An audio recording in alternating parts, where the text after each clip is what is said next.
जय हिंद साथियों, मैं फिर से आ गया हूँ आप लोगों के बीच। अभिषेक आर्ट्स में आप लोगों का स्वागत है। तो मैं आपको बता दूं कि अब मैं आज को जो क्लास आप लोगों के लिए लेके आया हूँ स्पेशल योजना आयोग से संबंधित होगा। यह क्लास 10 से 12 मिनट का होगा। तो आप लोग इस वीडियो को पूरा देखें ताकि आपका योजना आयोग का जो एक भाग है पॉलिटिकल का वो आपका कंप्लीट हो जाए। तो चलिए मैं बढ़ता हूँ आगे। और ऑफलाइन में अगर क्लास हमसे पढ़ना चाहते हैं तो आप कमलागढ़ हाई स्कूल गेट के सामने एक टावर वाला कैंपस है, आप यहाँ पर आके क्लास को ज्वाइन कर सकते हैं, ठीक ना। और हमारा जो इंस्टाग्राम वगैरह चैनल है अभिषेक आर्ट्स, वहाँ पर जाके आप फॉलो कर सकते हैं, याद रखिएगा। फेसबुक पर जाके पेज को ज्वाइन कर सकते हैं, सारी जानकारी आपको मिलता रहेगा। शॉर्ट वीडियो के लिए इंस्टाग्राम और फेसबुक को आप ज्वाइन कर सकते हैं। तो चलिए हम लोग मिलते हैं, बढ़ते आगे। देख लीजिए, कहता है कि योजना आयोग होता क्या, ध्यान से समझिए। सबसे पहले अगर हम लोग बात करेंगे तो कहाँ बात करेंगे, देख लीजिए योजना आयोग पर। देखिए सबसे पहले हम लोग कहाँ बात करने वाले हैं, योजना आयोग पर। देखिए योजना आयोग क्या है, तो कहता है कि योजना आयोग 15 मार्च 1950 को देखिए स्थापित किया गया था। देखिए योजना आयोग की अगर हम लोग बात करें तो यह आयोग 15 मार्च 1950 को क्या किया गया था, तो स्थापित किया गया था। 15 मार्च 1950 को स्थापित किया गया था। यह एक देखिए संवैधानिक निकाय है, माने संविधान के अंदर, ठीक है, कि निकाय है। देखिए प्रधानमंत्री योजना आयोग का पदेन अध्यक्ष होता है। और आपसे प्रश्न पूछा जाए कि योजना आयोग का अध्यक्ष कौन होता है, देखिए तो योजना आयोग का जो अध्यक्ष होता है उसका नाम होता है प्रधानमंत्री। देश के जो भी प्रधानमंत्री हो वे होता है योजना आयोग के पदेन अध्यक्ष, याद रखिएगा। देखिए यह एक सलाहकार निकाय होता है। देखिए योजना आयोग जो होता है वह एक सलाहकार निकाय होता है जो देश के विकास के लिए सुझाव देती है। क्या देती है सरकार, देख लीजिए, तो देश के विकास के लिए सुझाव देती है। योजना आयोग के देखिए प्रथम पदेन अध्यक्ष जवाहरलाल नेहरू था, याद रखिएगा। अगर आपसे पूछा जाए कि योजना आयोग का प्रथम पदेन अध्यक्ष कौन था, तो पंडित जवाहरलाल नेहरू था। कौन था, देखिए तो पंडित जवाहरलाल नेहरू था। देखिए कौन था, पंडित जवाहरलाल नेहरू था, याद रखिएगा। चलिए आगे हम बात कर ले। देख लीजिए क्या कहता है, नेहरू जी ने देखिए तथा उपाध्यक्ष कौन था, देखिए तो गुलजारी लाल नंदा था। याद कर लीजिए कि प्रथम योजना आयोग का, देख लीजिए प्रथम योजना आयोग जो तो हुआ था, देखिए इसका उप अध्यक्ष कौन था, देख लीजिए उपाध्यक्ष। देख लीजिए तो उपाध्यक्ष की मैं बात कर लूँ, देख लीजिए उपाध्यक्ष की मैं बात कर लूँ तो इसका नाम गुलजारी लाल नंदा था। क्या था, गुलजारी लाल नंदा था। योजना आयोग ने, याद रखिएगा, देखिए तथा योजना आयोग ने पंचवर्षीय योजनाओं के मॉडल को स्वीकृति किया। क्या किया, देख लीजिए तो स्वीकृति किया। और सोवियत संघ ने इसको क्या कर दिया, विलय कर दिया। क्या कर दिया, सोवियत संघ में देखिए विलय कर दिया। और योजना आयोग के कुल 12 पंचवर्षीय योजना बनाएगी। देखिए योजना आयोग में टोटल कितना योजना चला भाई, तो आप याद रखिएगा 12 पंचवर्षीय योजना चला था। कितना पंचवर्षीय योजना चला था, 12 पंचवर्षीय योजना चला था। पहली पंचवर्षीय योजना की मैं बात करूं, देखिए यह योजना 5 वर्ष के लिए होता था। कितने वर्ष के लिए होता था, देख लीजिए तो 5 वर्ष के लिए होता था। कितने वर्ष के लिए होता था, देख लीजिए तो 5 वर्ष के लिए होता था। देखिए पहली पंचवर्षीय योजना जो था यह 1951 से लेके 56 तक चला था। कब तक चला था, देखिए 56 तक। 51 में स्टार्ट किया गया और 56 तक चला, जिसका पदेन अध्यक्ष पंडित जवाहरलाल नेहरू हुआ करता था। जिसका पदेन अध्यक्ष कौन हुआ करता था, तो पंडित जवाहरलाल नेहरू हुआ करता था। और 12वीं पंचवर्षीय योजना जो था उसका काल था देखिए 2012 से लेके 17 तक। कब तक था, 2012 से लेके 17 तक। चलिए इसमें कुछ हम विशेष पढ़ लेते हैं। देखिए पहली पंचवर्षीय योजना 51 से 56, कब से कब, देखिए तो 51 से 56। दूसरी पंचवर्षीय योजना कब, देख लीजिए तो भाई 56 से 61 था। कितना था, 56 से 61 था। तीसरी पंचवर्षीय योजना कब था, देखिए तो 61 से कितना था, 66 था। और चौथी पंचवर्षीय योजना 69 से 74 था। और पांचवी पंचवर्षीय योजना जो था, याद रखिएगा, वह 74 से लेके 78 था। और छठी पंचवर्षीय योजना जो था 80 से लेके 85 था। सातवीं पंचवर्षीय योजना जो था 85 से लेके 90 था। और आठवीं पंचवर्षीय योजना था 92 से लेके देखिए 97 था। 92 से लेके कितना था, 97 था। याद रखिए 92 से लेके कितना था, 97 था। देख लीजिए। और 9वीं पंचवर्षीय योजना 97 से लेके 2002 था। और 10वीं पंचवर्षीय योजना, याद रखिएगा, देख लीजिए 2002 से लेके 7 था। और 11वीं पंचवर्षीय योजना जो था, देख लीजिए यह 7 से लेके 12 था। और 12वीं पंचवर्षीय योजना 12 से लेके 17 था।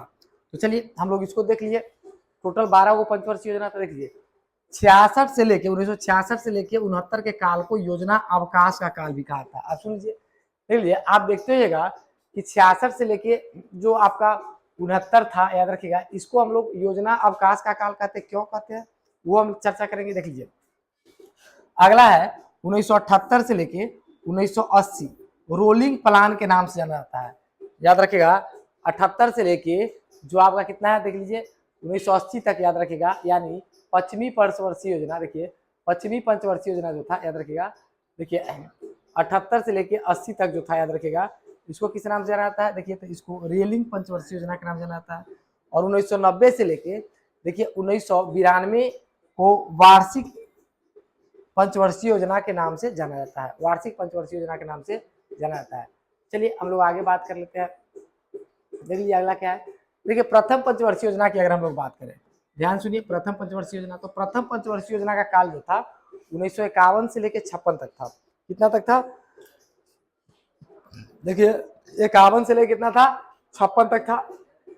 1951 से लेकर 56 तक था, यानी हम बात कर ले 5 वर्ष का कार्यकाल था। तो प्रथम पंचवर्षीय योजना का जो मसौदा था उस किसने तैयार किया था, देखिए एन राज ने किया था। अगर प्रथम पंचवर्षीय योजना का मसौदा तैयार अगर आपसे पूछा जाए कि प्रथम पंचवर्षीय योजना जो 51 से लेकर 56 तक चला था, इसका मसौदा कौन तैयार किया था, देखिए तो इसका मसौदा जो तैयार किया था उसका नाम एन राज था। क्या था, एन राज था। और प्रथम पंचवर्षीय योजना में कृषि के क्षेत्र को, देखिए प्रथम पंचवर्षीय योजना जो हुआ था इसमें कृषि के क्षेत्र को प्राथमिकता दी गई, यानी सबसे ज्यादा अगर प्रथम पंचवर्षीय योजना पर किसी मुद्दा पर चर्चा हुआ, ठीक है, तो उसका नाम था कृषि क्षेत्र। यानी कृषि क्षेत्र को याद रखेगा, प्रथम पंचवर्षीय योजना में मान्यता दी गई, उस पर विशेष फोकस दिया गया। किसको, कृषि क्षेत्र को, प्रथम पंचवर्षीय योजना। प्रथम पंचवर्षीय योजना कब से कब तक चला भाई, देखिए तो 1951 से लेके, ठीक है, और कितना तक चला था, तो 56 तक चला था। कितना तक चला था, 56 तक।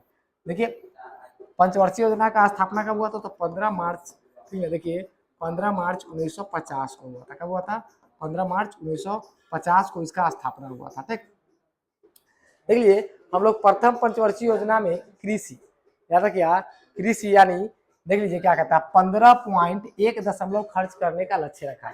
यानी उस पर कितना खर्च किया गया कृषि पर, देखिए तो सरकार ने प्रथम पंचवर्षीय योजना के थ्रू देखिए 15%, याद रखिएगा क्या कहता है, 15%, 15.1% खर्च करने का लक्ष्य रखा। कृषि क्षेत्र के विकास के लिए हम लोग बात करें तो भाखड़ा, नागल बांध जैसी बड़ी परियोजनाएं की शुरुआत की गई, ताकि किसान को राहत मिले और किसान अपना फसल आसानी से कर पाए। किसान को राहत मिले और किसान अपने फसल को आसानी से कर पाए, इसलिए याद रखिए भाखड़ा कुर्बान, तो भाखड़ा नांगल बांध का परियोजनाएं शुरू किया गया था। द्वितीय पंचवर्षीय योजना की अगर हम लोग बात करें, देख लीजिए दूसरी पंचवर्षीय योजना, देखिए तो द्वितीय पंचवर्षीय योजना का जो योजना काल था वो कब से कब तक था, सुनिए। तो द्वितीय पंचवर्षीय योजना का जो योजना काल था यह 1956 से लेके 61 तक चला था। कब से कब तक चला, देख लीजिए, तो 56 से लेके 61 तक चला। अगर हम लोग बात करें कि दूसरी पंचवर्षीय योजना कब से कब तक चला, देखिए तो यह 1956 में शुरू होता है, ठीक है। कब शुरू होता है, देखिए 1956 में, यानी प्रथम पंचवर्षीय योजना 51 से शुरू होकर 56 तक चला था, और दूसरी पंचवर्षीय योजना जो था वह 56 से शुरू होकर 61 तक चला था। कब तक चला था, 56 से लेके 61 तक चला था। देखिए अगर आप ही चाहते हैं कि पूरा 12th क्लास कंप्लीट किया जाए फ्री में, तो मेरे यूट्यूब चैनल को सब्सक्राइब कर लीजिए, अपने दोस्त को शेयर कर दीजिए, ताकि आपका दोस्त भी इसका फायदा उठा पाए। अभिषेक आर्ट्स क्लासेस को आप सब्सक्राइब कर लीजिए, ताकि आपका दोस्त भी मुफ्त में 12th की तैयारी कर पाए और अच्छा मार्क्स उठा पाए। और आप हमसे ऑफलाइन में पढ़ना चाहते हैं तो फिर सीतामढ़ी यानी डुमरा कमला गर्ल्स जो हाई स्कूल है उसके गेट के जस्ट सामने टावर वाला कैंपस है, वहां पर आके आप ज्वाइन कर सकते हैं। देखिए अगला बात हम करते हैं, अभी फिलहाल में मेरे यहाँ एक संकल्प बैच, संकल्प टेस्ट करके चलता है। रैंक बूस्टर डोज अगले महीना से आने वाला है, ठीक है, रैंक बूस्टर डोज अगले महीना से आने वाला है। और धुरंधर बैच 11th और 12th के लिए शुरू हो चुका है। धुरंधर बैच 11th का 7 से सुबह में चलता है, और 12th के लिए 9 बजे से एक धुरंधर बैच चलता है। तो चलिए हम लोग बढ़ते आगे। कहता है द्वितीय पंचवर्षीय योजना में उद्योग पर बल दिया गया था। देखिए अगर आपसे प्रश्न पूछा जाए कि दूसरी पंचवर्षीय योजना में किस पर बल दिया गया था, तो उद्योग पर बल दिया गया। और प्रथम पंचवर्षीय योजना में किस पर बल दिया गया था, तो प्रथम पंचवर्षीय योजना में याद रखें कृषि पर बल दिया गया था। देखिए द्वितीय पंचवर्षीय योजना के अंतर्गत उद्योग द्वारा, यानी देखिए 18.5%, यानी उद्योग पर कितना खर्च करने का लक्ष्य रखा गया सरकार का, 18.5%, जो कि दूसरी पंचवर्षीय योजना में।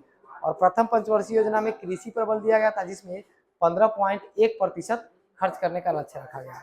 चलिए हम लोग बात कर लेते हैं, देख लीजिए हम लोग बात कर लेते हैं आगे। देखिए तृतीय पंचवर्षीय योजना, देखिए यह पंचवर्षीय योजना जो था तृतीय, यह 61 से लेकर 66 तक चला था। तृतीय पंचवर्षीय योजना का उद्देश्य अर्थव्यवस्था को आत्मनिर्भर बनाना था। देखिए इसका उद्देश्य क्या था तृतीय पंचवर्षीय योजना, इसमें जो हमारे देश की अर्थव्यवस्था था, इसमें लोगों को आत्मनिर्भर बनाना था। क्या बनाना था? आत्मनिर्भर, ताकि लोग स्वरोजगार कर पाए। याद रखिएगा, तृतीय पंचवर्षीय योजना में ठीक है सोवियत संघ के सहयोग मिला हमको। किसको सहयोग मिला? देखिए तो हमारे देश को सोवियत संघ का सहयोग से हम लोग क्या किए, तो Bokaro Ireland and steel company की स्थापना की। यानी तृतीय पंचवर्षीय योजना के तहत याद रखिएगा, ठीक ना, सरकार को याद रखिएगा जो उसका पदेन अध्यक्ष होता है प्रधानमंत्री को, ठीक ना, किसका सहयोग मिला? तो सोवियत संघ का सहायता मिला, जिसके वजह से बोकारो आयरलैंड, देखिए आयरन एंड स्टील कंपनी की स्थापना की गई। याद रखिएगा, देखिए स्टील कंपनी की स्थापना की गई। देखिए अगला पॉइंट हम लोग का क्या होगा, देखिए नीति आयोग। तो नीति आयोग हम लोग कल पढ़ने वाले हैं। नीति आयोग हम लोग कब से पढ़ने वाले हैं? तो कल से पढ़ने वाले हैं नीति आयोग, ठीक ना। चलिए आज हम लोग इसको कंप्लीट किए। देखिए पंचवर्षीय योजना, पंचवर्षीय याद रखिएगा, हम लोग आज कंप्लीट किए पंचवर्षीय योजना। तो आप लोग हमको कमेंट में बताइएगा कि पंचवर्षीय योजना का स्थापना कब हुआ था और इसका पदेन अध्यक्ष कौन होता है, और प्रथम पंचवर्षीय योजना का पदेन अध्यक्ष कौन था और उपाध्यक्ष कौन था। आप लोग हमको कमेंट में बताइएगा। और अगला क्वेश्चन होगा कि प्रथम पंचवर्षीय योजना किस पर विशेष फोकस देता है, उसका लक्ष्य क्या था, ठीक है, कमेंट बॉक्स में बताइएगा। और तृतीय पंचवर्षीय योजना जो है वो किस पर लक्ष्य देता है, उसका उद्देश्य क्या था। तो आप लोग सारा के उत्तर हमको कमेंट बॉक्स में लिख के बताइएगा, ताकि कल हम आपको नीति आयोग पढ़ा पाए। क्या पढ़ा पाए? नीति आयोग। वही नीति आयोग की मैं बात करता हूँ जो पंचवर्षीय योजना की जगह पर शुरू हो गया था। तो चलिए हम लोग मिलते हैं अगले वीडियो में, ठीक ना। और आपको बता दें कि आप मेरे इंस्टाग्राम चैनल पर जाके उसको फॉलो कर सकते हैं, आपको वहां से सारा शॉर्ट वीडियो मिल सकता है। तो चलिए मिलते हैं हम लोग कल, बाय।